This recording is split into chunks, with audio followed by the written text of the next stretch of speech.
नमस्कार मंडळी, स्वागत करते तुमचं कश्मीरास ब्लॉगमध्ये. तर मंडळी, मी आज बनवणार आहे पावभाजी. घरच्या घरी सोप्या पद्धतीने पावभाजी. चला तर मग बघूया. ह्या भाज्या माझ्या घरीच होत्या, त्या मी घेतलेल्या आहेत. आता सर्व भाज्या मी चिरून घेतल्या आहेत. त्यामध्ये मी 2 बटाटे घेतले आहेत, फ्लॉवर घेतला आहे, 4 शिमली मिरची घेतली आहे आणि छान भाज्या 2 पाण्यामध्ये धुवून घेऊन तसंच मी कुकरला लावणार आहे आणि 4 शिट्ट्या काढणार आहे.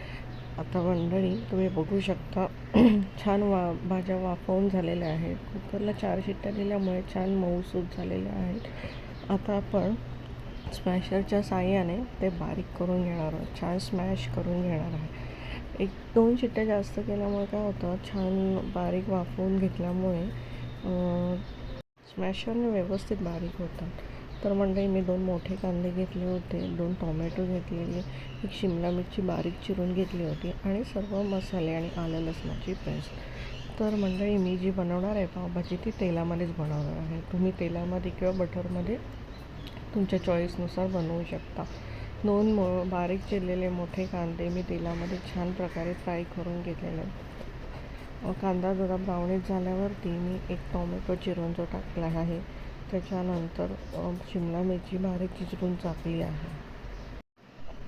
तेलामध्ये छान कांदा, टोमॅटो आणि शिमला मिरची अगदी मुरेपर्यंत, म्हणजे तेल सुटेपर्यंत छान परतून घ्यायचे आहे. बघू शकता मंडळी, छान ब्राउनिश कलर आला आहे आणि तेल पण सुटले. ज्यावरती तेल सुटले म्हणजे ते चांगल्या प्रकारे फ्राय झालेलं आहे. आता आपण सगळे मसाले टाकूया. त्यामध्ये मी हळद, धनजिरे पावडर, आपला थोडासा घरगुती मसाला टाकलेला आहे, मालवणी, आणि पावभाजी मसाला.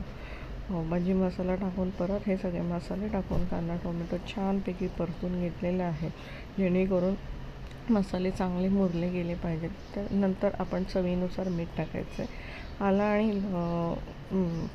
आलं आणि ह्याची लसणाची पेस्ट देखील मी टाकलेली आहे आणि छान छान छान हलवून घेतला आहे. मंडळी, बघू शकता तुम्ही, फोडणीला पण खूप मस्त मसाला तयार झाला आहे आणि त्याचा वास पण खूप छान येतो, मस्तच झाले आहे.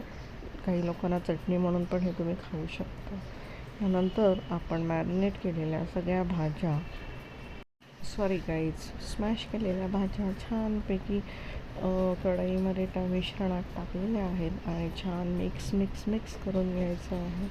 होऊ शकता मंडळी, वाफ तर छान येते. त्याचप्रमाणे 2 मोठे चमचे मी त्यामध्ये बटर ॲड केले. काही लोक सुरुवातीलाही तुम्ही टाकू शकता, काही नंतर टाकू शकता, ते तुमच्यावरती डिपेंड आहे तुम्हाला कसं हवं आहे. आता आपली पावभाजी छान रेडी झालेली आहे. थोडा रंग येण्यासाठी तुम्ही बीट टाकू शकता किंवा काश्मीरी मिरची टाकू शकता. तसेच मी मस्तपैकी आपण आपले ब्रेड फ्राय करून घेऊया. बटर टाकले तव्यावरती, थोडासा मसाला टाकले, कोथिंबीर टाकली आणि आता मी ब्रेड छानपैकी फ्राय करणार आहे आणि आपली पावभाजी तयार आहे. सो मंडळी, तुम्हालाही आपली सोप्यात सोपी आणि घरगुती पावभाजीची रेसिपी कशी वाटली नक्कीच मला कमेंट करून सांगा. तुम्हीही करता का घरी? आणि श्रावण असल्यामुळे काय भाज्या करायचा हा प्रश्नच आहे. तर आपल्याच घरातल्या सगळ्या भाज्या यूज करून आपण अशी पावभाजी बनवू शकतो आणि श्रावणात सगळ्यांच्या घरी पावभाजी होतच असेल, हो की नाही मंडळी? तुम्हाला माझ्या पावभाजीचा रेसिपी कशी वाटली नक्की कमेंट करून सांगा.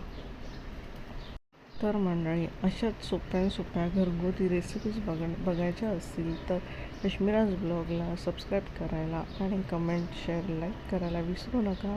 मंडळी, भेटूया नवीन व्हिडिओजमध्ये आणि अशाच नवनवीन व्हिडिओ मी तुमच्यासाठी